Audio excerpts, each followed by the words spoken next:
Hey traders, Arjun here. Rahul has been using RSI with great results, but he just ran into a problem. Cipla has been stuck in a range between 1150 and 1280 for weeks. RSI keeps giving mixed signals, not trending enough. Rahul needs a tool built for range-bound markets. Enter the Stochastic Oscillator. It looks similar to RSI, but in sideways markets, it is far more powerful. Rahul discovers the Stochastic Oscillator. The Stochastic Oscillator measures where the current price closed relative to the high-low range over the last 14 periods. If the stock's range was 1150 to 1280, and it closed at 1270, the stochastic would be near 100. Close near the low? Near zero. It is a 0 to 100 scale, just like RSI.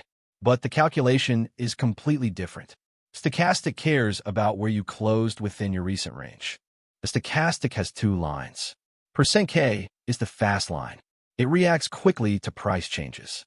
%D is the slow line. It is a moving average of %K. Think of %K as the signal and %D as the confirmation. When %K crosses above %D from below, that is a buy signal. When %K crosses below %D from above, that is a sell signal. The crossover is the key. Overbought and oversold zones. Above 80 is the overbought zone. Price is closing near the top of its recent range. Below 20 is the oversold zone. Price is closing near the bottom of its recent range, just like RSI's 70 and 30 levels. But stochastic is more responsive. It oscillates faster. It gives earlier signals. In a range-bound market, this speed is an advantage. When to use which? RSI works better in trending markets. It identifies overbought and oversold conditions during trends. Stochastic works better in range-bound markets. It catches the turns at support and resistance faster. Use the right tool for the market. If price is trending, use RSI. If price is ranging, use stochastic. Both are oscillators. Both measure momentum, but they excel in different conditions.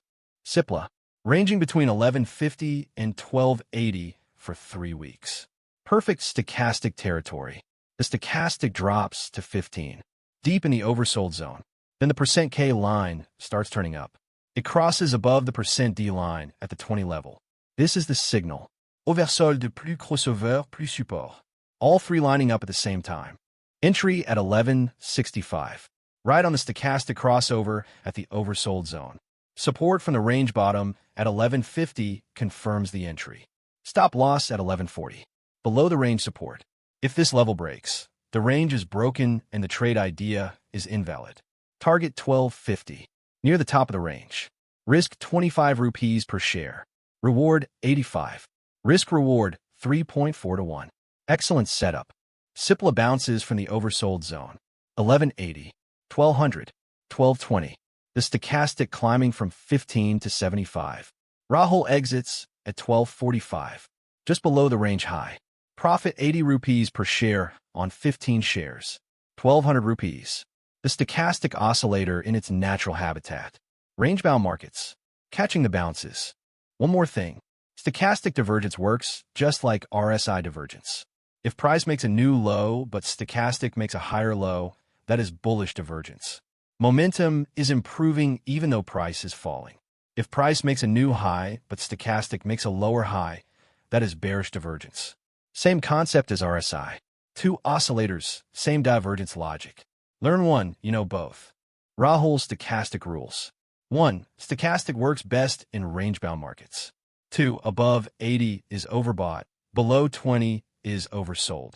3. %K crossing %D is the signal. For combined oversold plus crossover plus support for best entries. 5. Use RSI for trends, stochastic for ranges. 6. Stochastic divergence works like RSI divergence. RSI for trends.